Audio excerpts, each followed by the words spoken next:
नमस्कार मित्रांनो, सुस्वागतम. लग्नानंतर होईलच प्रेम या मालिकेच्या आजच्या भागामध्ये अगदी मनपूर्वक मी तुमचे स्वागत करते.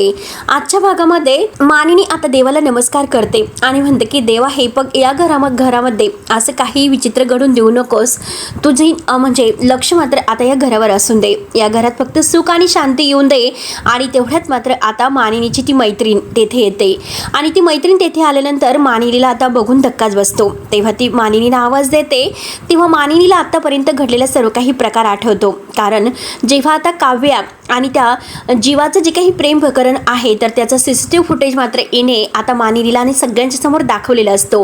आणि म्हणते की हे बघ मानिनी, आता त्या काव्याचा बॉयफ्रेंड आहे आणि त्याचं आणि तिचं अजून काही आता हे अफेअर संपलेले नाही. ते दोघं एकमेकांना भेटतात. तेव्हा मानिनी सनकने एक तिच्या कानामागे दिलेली असते. हे सर्व आता मानिनीला आठवते आणि मानिनी म्हणते की तू. तेव्हा आता ची मैत्रीण म्हणते की अगं हो मी, पण तुम्हाला घरात सुद्धा बोलवणार नाही का? मानिनी तिला म्हणते की तू आत्ता का आली येतेस? तिची मैत्रीण म्हणते की अगं मनू, ऐक ना प्लीज. मनू, हे बघ, माफ कर मला. आता जे झालं ते झालं. कदाचित मात्र त्यावेळेस माझी जी सांगण्याची पद्धत होती ती चुकली असेल. हे बघ, जे मी तुला सांगत होते ते चुकीचं किंवा खोटं नव्हतं. हे बघ, त्या 16 डिसेंबरच्या रील्स आहे त्या बघूनच मला सर्व काही कळाले. त्यामुळे मनू प्लीज सगळं काही सोडून दे. हे बघ, जे झालं ते झालं. त्याबद्दल मी तुझी आता माफी मागायला तयार आहे. आणि कान पकडून म्हणते की आय एम रिअली सॉरी. आता मनू खुश होते आणि तिला घट्ट मिठी मारते. दोघींनाही फारच आनंद होतो. ती म्हणते की मनू, खरंच खूप थँक्यू. आणि बघ, आज माझ्या मनावरचं फार मोठं ओझं उतरलं असं म्हणते.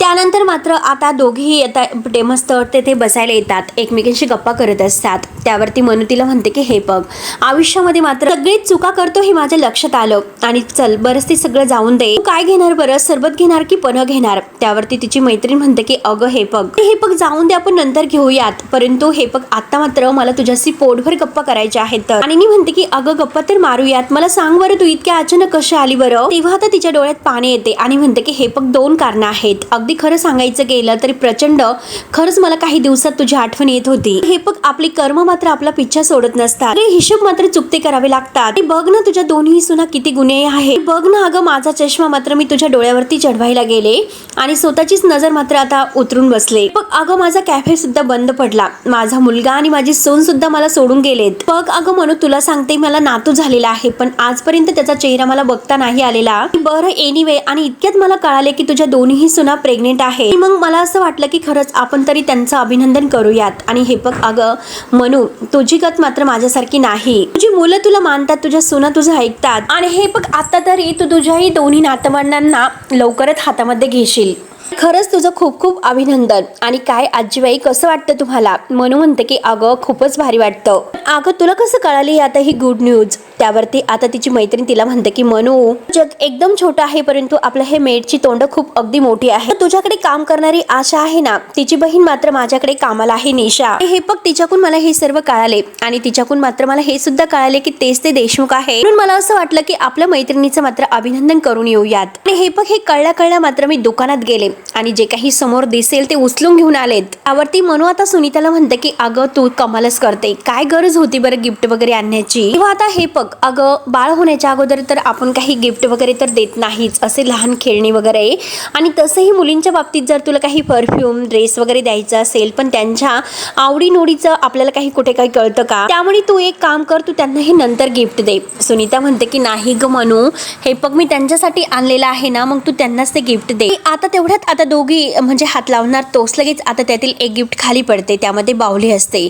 बाहुलीला बघून आता ह्या मानिनीला आणखीनच धक्का बसतो. आणि सुनीता आता ती बाहुली उचलते आणि म्हणते की बघ, क्यूट आहे ना बाहुली, आणि दुसरी सुद्धा इतकी सुद्धा क्यूटच आहे. खास मटेरियल करून बनवलेली आहे. अख्खी गाडी जरी हिच्यावरून गेली तरी सुद्धा मोडणार नाही बघ. तेव्हा आता मानिनीला हे ऐकल्यानंतर धक्काच बसतो. ती पूर्णपणे घाबरते आणि ती आता सुनीतावर ओरडते की अगं काय बोलतेस, असं कोणी बोलतं का? गाडी वगैरे गेली म्हणजे अगं काय बोलतेस तू, कळतं का तुला? आणि ती सुनीताला म्हणते की तू जा लगेच आताच्या आता इथून जा. त्यावरती सुनीता म्हणते की अगं मनू तू शांत हो, मी तुझी गंमत करत होते. अगं फक्त मी तुला इतकं इतकं सांगते की बाहुली किती टिकाऊ आहे ते, तेव्हा आता मानिनी म्हणते की हे बघ ती कितीही टिकाऊ जरी असली पण ह्या अशा गोष्टीमुळे बाळ मात्र कधी कधी टिकत नसतं. डोकं नाही का हे सर्व समजणं इतकं. आणि जा बरं तू इथून, मी तुला आत्ताच्या आत्ता जायला सांगते. आणि मला एक गोष्ट सांग, तू बाहुलीच का घेऊन आलीस बरं? आणि खरं सांग सुनीता, तुला माझ्या स्वप्नाबद्दल कोणी काही सांगितले का? खरं सांग लवकरात लवकर. आणि तुला कोणी सांगितलं? तेवढ्यात आशा धावतच येते आणि विचारते की वहिनी काय झालं? तर मानिनी आता खूपच आता भडकलेली असते आणि ती आशाला म्हणते तुला सुद्धा डोकं नाही का? 3 महिन्याच्या अगोदर मात्र आपल्याकडे कुणाला काही सांगायचं नसतं, तुला हे कळत नाही का?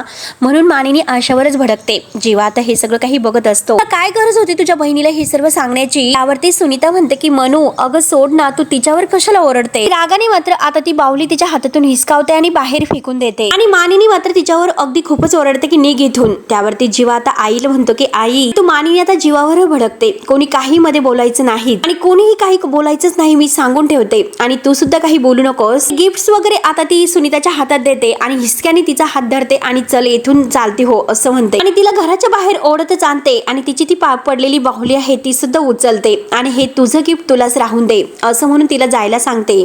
त्यावरती सुनीता रडतच म्हणते की मनू अगं असं करायचं नसतं. होणाऱ्या आईसाठी आणि बाळासाठी कोणीतरी प्रेमाने काहीतरी आणतं, ते असं नाकारू नाही. नशीब तुमचा आनंद नाकारतं. आता मानिनी इतकी वैतागते आणि तिच्यासमोर हात जोडून म्हणते की बाई तू जा एकदाची इथून, आणि लगेच दरवाजा बंद करून घेते. आता मात्र मानिनी खूपच रडत असते. जीवा तिला जवळ घेतो आणि आई शांत हो बरं. आशाताईंना घाईने पाणी आणायला सांगतो आणि आईला विचारतो की आई काय झालं, तू का असं वागते? आणि आता मात्र ती म्हणते की हे बघ जीवा, मला माझ्या नातवंडांच्या बाबतीत मात्र सगळं काही व्यवस्थितच व्हायला हवं आहे. हे कोण कुठून येतात, त्यांना अक्कल नाही का? बाळ होण्याच्या अगोदर ही अशा वस्तू आणू नयेत घरामध्ये. म्हणून मानिनी आता खूपच रडत असते. तेव्हा आता जीवा म्हणतो की आई प्लीज शांत हो. पण आता मानिनी त्याच्यावरच भडकते. तू सुद्धा तू पाळणा घेऊन आलास आणि तू पाळणा तू परत दिलेलं नाहीस, त्यामुळे बाबा प्लीज मी तुझ्या पाया पडते, तू पाळणा परत देऊन टाक. हात जोडते जीवा तुझ्या समोर, तू का विषयाची परीक्षा घेतोस रे? त्यावरती जीवा म्हणतो की आई हे बघ मी देतो ते पाळणा, आई तू प्लीज शांत हो. म्हणून तो तिला जवळ घेतो आणि समजावतो. अशा तेवढ्यात पाणी घेऊन येते. तो मानिनीला पाणी प्यायला देतो आणि हे बघ आई शांत हो, ओके आहेस का तू? मानिनी आता पाणी वगैरे पिऊन थोडीशी शांत होते. त्यानंतर जीवा आतमध्ये येतो, ते पाळण्याजवळ बसतो आणि घडलेला सर्व काही प्रकार मात्र त्याला आता पुन्हा आठवतो. आणि आता आई म्हणलेली असते की तू विषयाची परीक्षा का घेतोस? आणि तेवढ्यात आता तो विचार करत असताना नंदिनी घरी येते. नंदिनी मात्र आता जीवाच्या जवळ येते, त्याच्या खांद्यावर हात ठेवत विचारते की तुला भूक लागलेली आहे का? त्यावरती आता लगेच जीवा म्हणतो की काय भूक? तेव्हा आता नंदिनी म्हणते की अरे जीवा आजच्या दिवशी मात्र आता जेवण होण्यासाठी 15-20 मिनिटं उशीर होणार आहे म्हणून म्हटलं. त्यावरती जीवा म्हणतो की ठीक आहे मला चालणार आहे, तुला चालणार आहे ना? आणि सगळ्यात महत्वाचं म्हणजे आपल्या मिनी नंदिनीला चालणार आहे ना? काय झालं, तुला वेळ का लागणार आहे असं का म्हणालीस तू? आई अपसेट आहे म्हणून का? नंदिनी म्हणते की हो. त्यानंतर आता नंदिनी विचारते की काय झालं जीवा, खाली खूप चिडचिड झाली का आईंची?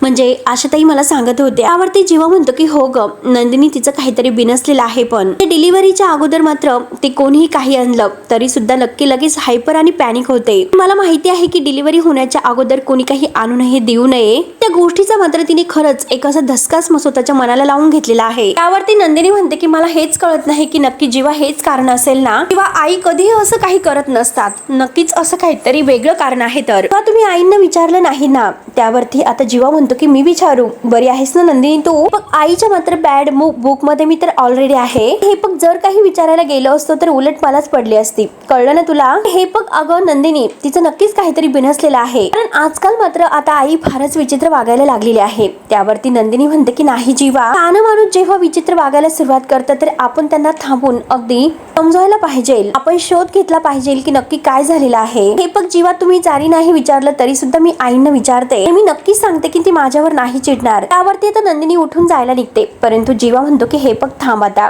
आणि हे बघ, ती जरी तुझ्यावर चिडणार नसेल तरी सुद्धा मी मात्र तुझ्यावर चिडणार आहे. काय चाललं, तू आत्ताच कामावरून आली त्यामुळे माझा एक अगोदर फ्रेश हो, त्यानंतर मात्र सासूच्या गळ्यामध्ये तुला काय गळ घालायची असेल ती तू घालू शकते. त्यावरती नंदिनी म्हणते की बरं ठीक आहे, आवरते मी. त्यावरती जीवा म्हणतो की हो नक्कीच आवर. तेवढ्यात नंदिनीच्या आईने मात्र आता नंदिनीने लिहिलेला काही तो ड्रेस आहे. नंदिनी कपाट उचकायला जाते, तो खाली पडतो.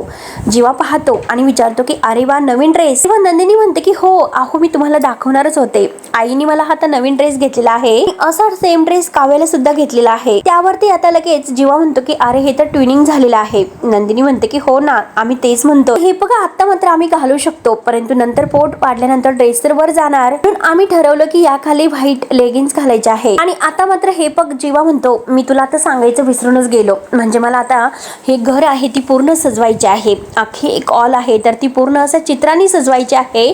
आणि एका खोलीमध्ये मात्र छोट्या छोट्या गाद्या असतील, जे ही लहान लहान मुलं आहे ना तर मस्त वगैरे खाऊन झाल्यानंतर त्यावर असे खेळतील, लुडकतील. एकदा मस्त झोप झाली की पुन्हा संध्याकाळी खेळायला तयार. बघ माझी दुसरी आयडिया आहे तर ती खूप कमाल आहे. पर्सनली मात्र मला ती आयडिया खूपच आवडली. अख्ख्या खोलीला मात्र मी किल्ल्याचा लुक दिलेला आहे. तसं वर चढण्यासाठी मात्र मी छतापासून दोर सोडलेले आहे, जे मुलं खेळतील, किल्ला चढतील. आणि माझ्या डोक्यामध्ये काय विचार आला बरं, किल्ल्याचा लुक आहे तर मुलं सुद्धा आपल्या महाराजांच्या आठवणी जागवतील. आणि तेथे मात्र आता मावळ्यांच्या जे काही पराक्रमाचे पुस्तक वगैरे असतील तर ते घेतील, ते वाचतील ते पुस्तक. म्हणजे आता आपला हा इतिहास आहे तो आपल्या पुढच्या पिढीच्या अगदी नसानसात वाहील. त्यामुळे मला ही आयडिया खूपच आवडली. नंदिनी म्हणते की अरे वा, खूपच छान आहे, खरंच तुमची ही आयडिया खूपच छान आहे, तुम्ही हीच नक्की त्यांना सजेक्ट करा. त्यावरती आता जीवा म्हणतो की नक्की करणार आहे. त्यासाठी मात्र मी रात्रभर जागून सगळं कम्प्लीट करायचं आहे आणि मला क्लायंटला हे उद्या दाखवायचं आहे. तर मगाशी जे काही ते सर्व झाले त्या सगळ्यात हे सर्व राहूनच गेलं. आईचं खरंच मला खरंच काही कळत नाही, नक्की ती असं का वागते. जरा ती फारच विचित्र वागायला लागली. त्यानंतर मालिनी रूम मध्ये असते आणि मालिनीला मात्र आता तेच सर्व आठवत असतं. तिला आता धनंजय जे काही सांगितलेलं आहे की आता नंदिनी आणि काव्याच्या अगोदर शारदाची 3 मिसकॅरेज झालेली आहे. जीवानंतर त्यानंतर हा पाळणा बुक करून घेऊन आलेला असतो, ते सुद्धा तिला सर्व आठवते. त्यानंतर नंदिनीने सांगितलेलं आहे की काव्याची डिलिव्हरी अगदी नाजूक आहे, तिला जपावं लागेल, जे डॉक्टरांनी सांगितलेलं आहे. या सगळ्याचा आता मानिनी विचार करत आहे. नंतर आता ही सुनीता जे काही गिफ्ट वगैरे घेऊन आली बाहुलीचे, त्यामुळे ती घडलेला सर्व प्रकार आता मानिनीला आठवतो. या सगळ्या प्रकारामुळे तिला आणखीन टेन्शन येते. या सगळ्याचा विचार करत असताना तेवढ्या तिथे मिथुन काका येतात. मिथुन काका म्हणतात की वहिनी काय झालं, तुम्ही जर कामात असेल तर मी नंतर येतो. त्यावरती मानिनी म्हणते की नाही हो, हे बघा बोला ना. तेव्हा आता मिथुन काका म्हणतात की काही नाही, आपलं नेहमीच. तेव्हा आता मानिनी म्हणते की मिथुन भाऊजी म्हणजे तुमचं नेहमीच हेच असेल की कोडं असेल. आता खरंच काही डोकं चालत नाही, मी टेन्शन मध्ये आहे. काका म्हणतात की अहो मी तुम्हाला कुठे ते कोडं सोडवायला सांगतो, येथे माझ्या आयुष्याचं कोडं सुटेना आणि तुम्ही खरंच काय सांगायला सांगतात. हो जरा म्हणजे ते पैसे पाहिजे होते. आता लगेच ती आपलं पॉकेट घेते आणि म्हणते की किती पाहिजे होते. मिथुन काका म्हणतात की अहो मला खर्चायला नाहीत, मी तुम्हाला बोललो होतो ना श्रेयाच्या हॉस्टेलची फी भरायची आहे, तुम्ही म्हणाला होतात की देते म्हणून. वहिनी खरंच आय डोंट लाईक दिस, तुम्ही खरंच हल्ली खूप विसरायला लागला तो. आता मानिनी टेन्शन मध्ये असते आणि ती म्हणते की हो ना, खरंच मी हल्ली सगळं काही विसरते, कारण माझं वय झालेलं आहे. तर मी आजी होणार आहे म्हटल्यानंतर विसरायला तर होणारच. पैसे काढण्याचं सुद्धा विसरले आणि तुम्हाला द्यायचं सुद्धा विसरले. आणि हे बघा मी काढेल, मी देईल ना, आणि नेहमी देत नाही का मी पैसे. तेव्हा आता मिथुन काकांना मानिनीचं हे वागणं वेगळंच वाटतं. तेव्हा ते म्हणतात की हो हो वहिनी देतात ना तुम्ही. आता मानिनी म्हणते की हो यावेळी सुद्धा मी देईल आणि मी उद्या देते पैसे. आणि तेव्हा आता पुन्हा मिथुन काका म्हणतात की वहिनी सॉरी, पण काही टेन्शन मध्ये आहात का तुम्ही. तो मिथुन काका बाहेर जातात तर लगेच आता मानिनीला पश्चाताप होतो. उगाच मी मिथुन काकांना बोलले, माझं सगळं काही राग मी त्यांच्यावर काढला. ती मिथुन भाऊजींना बोलायला जाते आणि तेवढ्यात तिथे वसू आत्या येते. वसू आत्या म्हणते की मिथुन भाऊजी नाही, मी आहे वसू आत्या. सुनीता कशाला आली होती की जिने काव्याबद्दल आपल्याला इतकं वाईट साईट सांगितलं होतं आणि सगळं काही हे कारस्थान घडून आणलं होतं, काय गरज होती तिला इकडे परत येण्याची. त्यावरती मानिनी म्हणते की हे बघा वसू आत्या, माझ्यात आता बोलण्याची ताकदच राहिलेली नाही. अटू आठवणी मात्र जाग्या करण्याची किंवा तुमच्याशी आता वाद घालण्याची माझी इच्छाच नाही. आणि जर तुमचं काम नसेल तर प्लीज तुम्ही आता जाता का. तेव्हा आता वसू आत्या म्हणते की अगं मग तू जा. तेव्हा मानिनी म्हणते की काय बोलतात. वसू आत्या म्हणते की अगं गुरुजींकडे जा असं मला म्हणायचं होतं. हे बघ मानिनी, आजकाल मात्र तू जे काही वागतेस, इतकं टेन्शन घेतेस, सतत चिडचिड करते, सगळं काही बघून खरंच मला खूप भीती वाटायला लागलेली आहे. हे बघ मानिनी, आपल्या घरामध्ये पहिल्यांदा पाळणा हलणार आहे. गुरुजी मात्र मला नको ते कोडं सांगून गेलेले आहे बाई. त्यावरती मानिनी म्हणते की कोडं नक्की काय, म्हणजे काय म्हणायचं तुम्हाला. वसू आत्या म्हणते की जाऊन दे, नको आणखीन टेन्शन. आता मानिनी अगदी ओरडते की तुम्ही आता ताकाला जाऊन भांडे लपू नका, काही आहे ना ते सरळ सरळ सांगून टाका. तेव्हा वसू आत्या म्हणते की गुरुजींनी आम्हाला असे सांगितले की त्यांना काव्याच्या हातामध्ये बाळ दिसत आहे, तिच्या हातामध्ये तिचंच बाळ दिसत आहे, असं गुरुजी का म्हणाले नसतील ग. हे गुरुजी सुद्धा त्यांचे संकेत नक्की काय आहे ते कळेनासेच झालेले आहे मला. वसू आत्या मुद्दाम आणखीनच आता हे मानिनीचं टेन्शन वाढवते. दरवाजात जाते आणि हसत असते. बिचारी मानिनी आता आणखीनच टेन्शन मध्ये येते. त्यानंतर आता इकडे वसू आत्या विजयच्या रूम मध्ये येते आणि तो सुद्धा तिला आता नाश्ता वगैरे देतो आणि खा बसा ना. तेव्हा वसू आत्या जरा विचारत असते.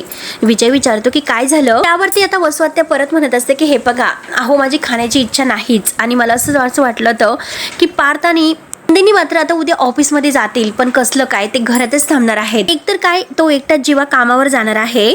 परंतु हे बघा जावई बापू काही करा, परंतु आता काव्य सोडून मात्र घरातील प्रत्येक व्यक्ती ही उद्या घराच्या बाहेर जायलाच हवी. त्यावरती आता विजयराव म्हणतात की हो सगळे जातील आणि ते सगळेजण कसे जातील या घराचा बंदोबस्त मी करेल. अगोदर मात्र मी त्या मिथुन काकाची बरोबर जिरवतो. तेव्हा वसुआत्या म्हणते की तो पाल आहे, एक पाल आहे, तो देशमुखांच्या घराला चिटकलेली आहे. विजय म्हणतो की तू जाणार, नक्की जाणार, पण त्यासाठी मात्र तुम्हाला काहीतरी खर्च करावा लागेल. वसुआत्याला काही कळत नसतं. ती विचारते की खर्च करावा लागेल म्हणजे नक्की काय. त्यानंतर आता इकडे मिथुन काका रूम मध्ये आपल्या टेन्शन मध्येच आहेत. मानिनीच्या वागण्याचा ते विचार करत आहे. त्यांचा सुद्धा गैरसमज होतोय आणि विजय मात्र तिथे आता गाणं गुणगुणत येतो. मिथुन काका हसतात आणि म्हणतात की वा वा वा विजयराव छानच आहे, पण मला एक सांगा, घरातील रेडिओ बंद झाला की काय हो? आज तुमच्यावर गाण्याची वेळ आलेली आहे हो. आय डोंट लाईक दिस. त्यावरती विजय म्हणतो की अहो मी गाणं कोणतं गातो त्याचा विचार करा. उघड दार देवा, आता उघड दार देवा. मिथुन काका म्हणतात की काय हसतात आणि कोणतं दार उघडणार आहे ते पण रात्रीच्या वेळी. त्यावरती विजय म्हणतो की तुम्ही मंद वगैरे आहात का हो? मी नक्की काय बोलतो ते तुम्हाला नाही कळत का? त्यावरती आता मिथुन काका म्हणतात की हे बघा मी खरं तुम्हाला सांगतो की माणसाने आहे तसंच अगदी वागलं पाहिजे. हे तुमचं पटलं मला, पण तुमचा मुद्दा नक्की काय आहे तो सांगा बरं. त्यावरती विजय डायरेक्ट विचारतो की श्रेयाच्या फीचे पैसे मिळालेत का? आणि तेव्हा मिथुन काका काही बोलत नसतात. त्यांचा चेहरा गंभीर होतो. तेव्हा विजय हसतो आणि म्हणतो की हे खरे मिथुन राव, खांदे पडलेले आणि हारलेले तर आकलीने वाढत राहिले आणि कर्तृत्वाने मात्र शून्य. आणि हे बघा या वयामध्ये मात्र तुम्हाला पैसे मागावे लागतात, मग त्यातच सगळं काही आले ना. मिथुन काकांना फार राग येतो. मिथुन काका आता ओरडतात आणि लगेच मात्र तो गोचंडी धरतो. तर विजय आता मुद्दाम खोटं बोलतो आणि म्हणतो की असं मी नाही, तर तुमच्या त्या आदरणीय आहे ना मानिनी काकू, त्यांना मात्र ते सांगत होत्या. त्यावरती मिथुन काका म्हणतो की नाही वहिनी असं काही करू शकत नाही, माझ्याबद्दल ते असं बोलू शकत नाही, तुम्ही नक्की खोटं बोलतात. मिथुन काका थोडेसे गडबडतात. तर विजयराव आता मुद्दाम आणखीनच त्यामध्ये लोटण्याचा प्रयत्न करतोय आणि म्हणतात की मिथुन काका हो जसं दिसतं तसं नसतं हो, म्हणूनच आपण सगळे फसतो हो. देशमुख तुम्हाला वाटतात ना दयाळू, कनवाळू, मायाळू, आहे खरे ते अगदी जगदाळू. बाहेरून दिसतात मऊ मऊ, परंतु आतमधून मात्र टणक असतात. आणि हे बघा माझा फोन चार्जिंगला होता, नाहीतर मी सगळं काही रेकॉर्ड करणार होतो. बघा तुम्ही कधीही माझ्याकडे मदत मागा, मी कधीही मदतीचं दार उघडायला तयारच आहे. विचार करून मला नक्की सांगा, कधीही हाक मारा परंतु प्रेमाने. आता गाणं गुणगुणत असतो की पिते डोळे मिटून जात मांजराची आणि उघडदार देवा, आता उघडदार. मिथुन काका बिचारे टेन्शन मध्ये येतात. त्यानंतर इकडे पार्थ आणि काव्या एकमेकांच्या मिठीत झोपलेल्या आहेत, परंतु काव्या मात्र आता झोपेमध्ये पार्थ कडेला येते आणि ती खाली पडणार तोच लगेच आता पार्थ पुन्हा तिच्या खांद्यावर हात ठेवतो आणि तिला जवळ आपल्या मिठीमध्ये ओढतो. तर इकडे मानिनीला आता भयंकर स्वप्न पडतं. तिला सारखे सारखे त्या बाहुलीचे भास होतात आणि त्या बाहुलीचे भासून ती मात्र आता पुन्हा आता जागी होते. खूप टेन्शन मध्ये असते. मालिनी खूप टेन्शन मध्ये इकडे तिकडे बघते आणि मला अशी विचित्र स्वप्न का पडतात याचा विचार करते. माझ्या स्वप्नामध्ये सतत बाहुली काय येते? तेव्हा आणि ते सुनीताने सुद्धा बाहुलीच आणली होती, पण इतकी विचित्र स्वप्न ही मलाच का पडावी? या सगळ्याचा ते आता मानिनी विचार करत खूप टेन्शन मध्ये येत आहे. त्यानंतर आता पार्थ आणि काव्या एकमेकींच्या मिठीत झोपलेले आहेत. तर आता इकडे मानिनी रूम मध्ये आहेत आणि ती मोबाईल मध्ये बघते तर 3 वाजलेले आहे असं तिला समजतं. यावेळी पडलेली स्वप्न मात्र खरी होतात, म्हणून तिला आणखीन टेन्शन येते. नक्की हा काय आहे? कोणता संकेत तर नसेल ना? खरंच मला खूप भीती वाटते. आणि त्याच वेळेस आता वारा खूप सुटलेला असतो आणि जे चित्र पार्थने काढलेलं आहे काव्याच्या हातामध्ये बाळ असणार, ते चित्र मात्र ओढून आता खाली पडते दिवांच्या जवळ. इकडे मात्र मानिनी खूप टेन्शन मध्ये आहे आणि ती देवाला हात जोडते. तिला काही झोप येत नसते. असं करता करता सकाळ होते. मानिनी आता फ्रेश वगैरे होते आणि चहा घ्यायला येते. त्यानंतर आता पार्थ मात्र विचारतो की आई सुनीता मावशी आल्या होत्या ना, तू परत त्यांच्यावर चिडली का? मानिनीला असं वाटतं की नक्की जीवाने सांगितलेलं आहे, म्हणून ती जीवावरच ओरडते आणि म्हणते की तूच चोमडेपणा केलेला आहे. नंदिनी आता तेथेच असते. जीवा म्हणतो की 1 मिनिट आई, अगं मी काय केलं? तू माझ्यावर का ओरडतेस? काय तुझं घोड मारलेलं आहे बरं? तेव्हा आता मानिनी ओरडतच म्हणते की कारण तू मला न विचारता पाळणा आणलास आणि तो अजूनपर्यंत काही परत केलेला नाहीस. पार्थला हसू येत असतं. तेवढ्यात पार्थ म्हणून जातो आई जाऊन दे ग मी सुद्धा, आणि पुन्हा तो आता बोलायचं थांबतो. मानिनीच्या लक्षात येते. मानिनी लगेच विचारते की तू सुद्धा काय केलंस? पार्थ आता मनात म्हणतो की जर मी बाळासाठी शूज आणि टी-शर्ट आणलेले आहे हे जर आईला कळाले तर ती मला उलट टांगेल. त्यावरती मानिनी ओरडते आणि म्हणते की बोल ना तू सुद्धा काय? त्यावरती आता पार्थ म्हणतो की मी सुद्धा त्याला हेच म्हणत होतो की तो पाळणा मात्र परत नेऊन दे म्हणून. त्यानंतर आता नंदिनी नंदिनी म्हणते की हे बघा आई, मी तुम्हाला काय म्हणते, पुढच्या सोनोग्राफीच्या वेळेस मात्र तुम्ही आमच्या सोबत या, म्हणजे तुम्हाला इतकं टेन्शन नाही येणार. तेव्हा आता जीवा म्हणतो की तू चूक केलेली आहे, तूच निस्तर. त्यावरती नंदिनी म्हणते की अहो मी काय चूक केली. त्यावरती जीवा म्हणतो की म्हणजे काय, डॉक्टर काव्याबद्दल काय म्हणाले हे तू आईला येऊन का सांगितलं, कळलं का. तेव्हापासून मात्र ही विचित्र वागायला लागलेली आहे, तिला टेन्शन आलेलं आहे. तेव्हा आता मानिनी जीवाला मारते आणि म्हणते की तू गप रे दाड्या, अरे उगाच मात्र तू माझ्या गुणी सुनाला काही बोलू नकोस, तू तर एकतर तो पाळणं सुद्धा परत करत नाही आणि तिच्यावर ओरडतोस. तेव्हा जीवा हात जोडतो आणि म्हणतो की करतो आई, उद्यापर्यंत तो पाळणं मी परत करतो, फक्त माझ्यावर चिडू नकोस. पार्थ आता हसत असतो. त्यावरती आता लगेच मानिनी म्हणते की जाऊन दे सगळं, मी गुरुजींकडे जाऊन येते. पार्थ आता मुद्दाम गंमत करत म्हणतो तू गुरुजींना पाळणं नेऊन देणार आहेस का. आता मानिनी खूपच चिडते आणि म्हणते की करा, चेष्टा करा, तुम्ही आईची चेष्टा करा, पण तुम्ही खूप मोठे झालेले आहात ना. तेवढ्यात मिथून काका समोरून येतात आणि म्हणतात की वहिनी मी तुम्हाला काय म्हणतो. तेव्हा आता मानिनीच्या लक्षात राहत नाही आणि ती म्हणते की आता नको प्लीज भाऊजी, मला गुरुजींकडे जाऊन यायचं, नंतर बोलूया. तेव्हा आता पार्थ मिथून काकांना विचारतो की काय झालं, काय हवं आहे. आता मिथून काका काही नाही असे म्हणून ते सुद्धा बाजूला निघून जातात. जीवा म्हणतो की आता याचं काय बिनसलं बरं. पार्थ म्हणतो की एखादा कोड सुटत नसेल. आता नंदिनी विचार करते नक्की काय झालं असेल. तर हा भाग येथे संपतो. पुढील भागामध्ये मात्र एकटी घरामध्ये असते आणि आता वसुआत्या आणि हा विजय आहे तर तो मेन फीडची लाईट आहे घरातील तर तेथून बंद करतात. आता काव्या म्हणते की अरे अचानक लाईट का गेली असेल. आता काव्याच्या जीवाची घालमेल सुरू होते.